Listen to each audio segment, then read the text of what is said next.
মাননীয় প্রধানমন্ত্রীর একমাত্র মেয়ে জাইমা মামুনিকে নিয়ে যে সোশ্যাল মিডিয়ায় কিছু ছবি ছড়ায়া ছিটাইয়া দেওয়া হয়েছে, সেই গুপ্তচোরাদেরকে বাংলার জমিনে রাখার এবং থাকতে দেওয়ার কোনো অগ্র অধিকার নাই। সেই গুপ্তচোরাদের জন্ম পাকিস্তানে, সেই গুপ্তচোরাদের জন্ম ভারতবর্ষে, তাদের জন্ম বাংলার জমিনে হতে পারে না। একজন বাবা, একজন মা আর একজন মেয়ে, কিছুদিন পর পর এই গুপ্তচোরারা সোশ্যাল মিডিয়ায় এই রায়ের মাধ্যমে এই ছবিগুলা ছিটায়া ছটায়া দিয়ে জিয়া পরিবারের লোকজনদেরকে আত্মসম্মান বোধ নষ্ট করার জন্য এই গুপ্তচোরারা বারবার এই বিএনপি নামক দলের উপরে আত্মঘাতী হামলা করে, আত্মঘাতী কথা বলে, আমাদের জাইমা মামুনিকে নিয়ে বিভিন্ন ছবি পোস্ট করে, আমাদের প্রাইম মিনিস্টার তারেক রহমানের সহধর্মিনী জবেদা ভাবিকে নিয়ে বিভিন্ন রকমের গুপ্তচোরারা আজে বাজে কথাগুলা বলে এবং লেখে। আপনারা একটাবার ভাবতে পারেন যে এই গুপ্তচোরেরা কতটা নির্লজ্জ হইলে, কতটা অমানুষের বাচ্চা হইলে তাদের বাবা তাদেরকে জন্ম দিছে বৈধ না অবৈধ ভাবে। আমি শাহিনুর নিজেও জানি না যে গুপ্তচোরাদের জন্ম কিভাবে বাংলাদেশে হয়েছে, আর তারা গুপ্ত থেকে থেকেই আত্মঘাতী একটার পরে একটা এই বিএনপি নামক দলের উপরে তারা হামলা করার চেষ্টা করে। এই বিএনপি নামক দলটাকে তারা কিভাবে ধ্বংস করা চায়, বিশ্বের অন্য অন্য জায়গায় যা প্রেজেন্ট করাইতে পারে যে বিএনপি নামক দল এটা কি সেটা। সেই গুপ্তচোরাদেরকে বাংলার জমিনে যে জায়গায় পাবেন, জিয়া পরিবারের লোকজনদেরকে আমি বলতেছি, তাদের হাত পাও ভেঙে, তাদের দাঁত প্লাস দাঁত টুনে তারপরে তাদেরকে প্রশাসনের হাতে হ্যান্ড ওভার করে দিবেন। কথায় আছে সবাই রুদ্রে আইন, আইনের ঊর্ধ্বে কেউই না।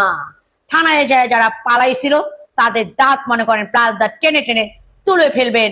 এই ভোট চোরের নায়কদেরকে, এই সাবেক ছাত্রলীগের এই নেতাদেরকে, গুপ্তচোরাদের দাঁত টেনে তুলে ফেলবেন। এই ইরান ইসরায়েল এবং মার্কিন যুক্তরাষ্ট্রের যুদ্ধের ফলে পৃথিবীতে যত দেশ এই মুহূর্তে বিপদগ্রস্ত জ্বালানির জন্য, সবচেয়ে খারাপ পজিশনে বাংলাদেশ, সবচেয়ে খারাপ পজিশনে বাংলাদেশ। খুদ নেপালের মতো দেশেও এই ধরনের হাহাকার নেই। ওয়াই? বিকজ ভারত তো নাই কেন, যেন তাদের ইন্টারনাল মানে খবর আছে। আপনি যদি ইন্টেলেকচুয়াল হন, when you are in the government, you know that Prime Minister Benjamin Netanyahu 11 times in a one particular year উনি হোয়াইট হাউসে গেছেন, মানে যাওয়া আসা করেছেন প্রেসিডেন্ট ট্রাম্প ক্ষমতা নেওয়ার পরে। And you don't understand anything from this, so you are not fit for the purpose, you're not fit to run the government. You have to understand যে সরকার পরিচালনা করতে গেলে আপনাকে প্রথমেই যেটা করতে হবে, মানে আমেরিকানরা ঘুম থেকে ওঠার পরে তারা কি হাসি দিছে কিনা যদি দেয়তে বুঝতে হবে যে ঠান্ডা পড়েছে।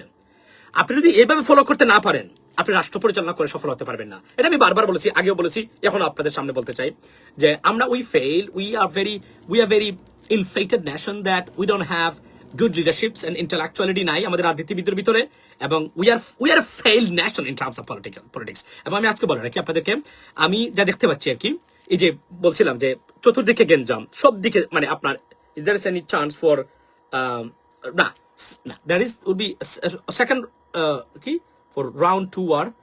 I do look, here's the stuff. যুদ্ধের মাধ্যমে এই সমস্যার সমাধান তো হবে না, it is already gone. মানে যুদ্ধের মাধ্যমে আপনি মানে ইরানকে মানে আপনি কন্ট্রোল করে বা যে উদ্দেশ্যে যুদ্ধ শুরু করেছিল সেই যুদ্ধের উদ্দেশ্য যুদ্ধের মাধ্যমে আর সফল হবে না, it's gone, it's over. Now distractions, if you want more distractions in Iran, yeah, then you carry out more attacks on Iran, not a problem. কিন্তু যুদ্ধের মাধ্যমে যদি মনে হয় যে আপনি মানে যেটা উদ্দেশ্য ছিল সেটা is gone, is over, এটা শেষ হয়ে গেছে, আমার বক্তব্য না। এটা যারা এক্সপার্টিজ আছেন, যারা মানে সামরিক বিশ্লেষক আছেন, বাংলাদেশের বিশ্লেষক না, মানে ইন্টারন্যাশনাল বিশ্লেষক যারা, তাদের কথা বলছি। বাংলাদেশিদের শুনে দেখে আমি কোনো কথা বলি না, কিন্তু মনে রাখবেন এগুলো শুনেন।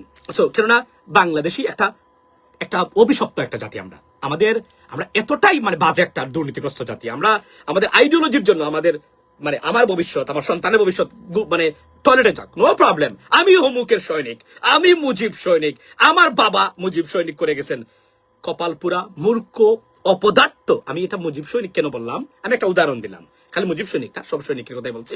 মানে কপালপুরা মূর্খ অপদার্থ, মানে জঘন্যতম মানে জাতি আমরা, বাই দ্য ওয়ে। এই জন্য আমাদের পরিণতি নেপালের মতো দেশ, দেখেন জ্বালানির কোনো সংকট নাই, মাত্র একটা গভর্নমেন্ট আসছে 1 বছর, আমাদের সমস্যা। ওয়াই?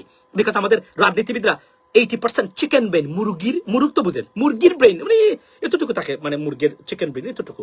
আমার ফার্দির খুব ভালো পায়, মানে মুরগির মানে চিকেন ব্রেন, যদিও সে সব জাতের ব্রেন, মানে গরুর ব্রেন খুব ভালো পায়, আমরা আনি সবসময়, সে খায়। মানে চিকেন ব্রেন নিয়ে জন্ম নেওয়া আমাদের রাজনীতিবিদ এতটুকু। By the way, that's not even the problem. The problem is, এই যে আমাদের দেশে আজকে দেখলাম, মানে আমি কিন্তু আপনাদেরকে আজকে বলে রাখি, লিখে রাখেন আমার বক্তব্যগুলো, থাকবে ফেসবুকে, থাকুক না থাকুক, ইউটিউবে তো যায় বিভিন্নভাবে, এগুলো থাকবে। আমি আপনাকে বলে রাখি আজকে, আমি বাংলাদেশে রাজনৈতিক যে অস্থিরতা দেখতেছি, মানে জাতীয়তাবাদী দল বিএনপি এবং জামায়াতের ভিতরে, ছাত্র দল ছাত্র শিবিরের ভিতরে, আমি শঙ্কিত আপনারা আবারও বিপদে পড়তে যাচ্ছেন জাতি হিসাবে, জাতির এইবার এবং ভারতীয় কবজায় বা কবলে পড়তে যাচ্ছেন। আবারও আওয়ামী লীগ পুনর্বাসিত হতে যাচ্ছে ভারতের প্রেসক্রিপশন নিয়ে। এবং দিস টাইম আমি আবারও বলছি, আমি নিজে আওয়ামী লীগের মানে নিষিদ্ধের বিরোধিতা করেছি, কিন্তু ভারত যদি আওয়ামী লীগকে পুনর্বাসিত করে, that's a problem. Because why? Because this is their agent. আপনারা জানেন তো কি হচ্ছে, প্রগ্রেসিভ পলিটিক্স এন্ড পলিটিশিয়ানদের উত্থান ঘটতেছে বর্তমানে সারা পৃথিবীতে। Johanan Mamdani is a prime example. For example, there are many people. I mean, for example, in the United States, because আপনারা তো আমেরিকান রাজনীতি সম্বন্ধে আপনাদের খোঁজ রাখার কথা না, যারা আমেরিকা থাকেন না, জানি, যদিও রাজনীতিবিদদের রাখা উচিত। বললাম না, if American sneezes, you have to catch cold, otherwise you can't run the government. আমি আপনাকে বলি, ধরেন, এবং এই যে মিশিগানে বর্তমানে আপনাদের আবু আল সাইদ, একজন সেনেটর, মানে ইজিপশিয়ান বংশোদ্ভূত doctor, this guy, the way he is rising is unbelievable. কিন্তু একমাত্র বাংলাদেশে হচ্ছে, আমার দাদা সৈনিক ছিলেন অমুক নেতার, রাইট, অমুক নেতার সৈনিক ছিলেন আমি। দেশ কোথায় যাচ্ছে, তার সন্তানের ভবিষ্যৎ কোথায়, খবরই নাই।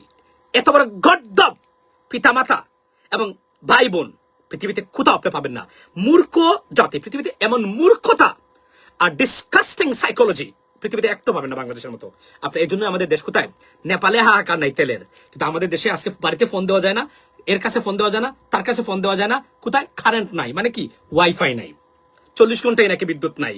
এরপরে আপনার 4 ঘন্টা বসে, একজন আমার গতকালকে বলছে, মানে সিলেট টু হবিগঞ্জ, একটা মানে সে সিলেট থেকে আসার কথা ছিল, যাওয়ার কথা ছিল, তো সাধারণত শেরপুর যেহেতু মানে এখানে নামে, সে পারে নাই।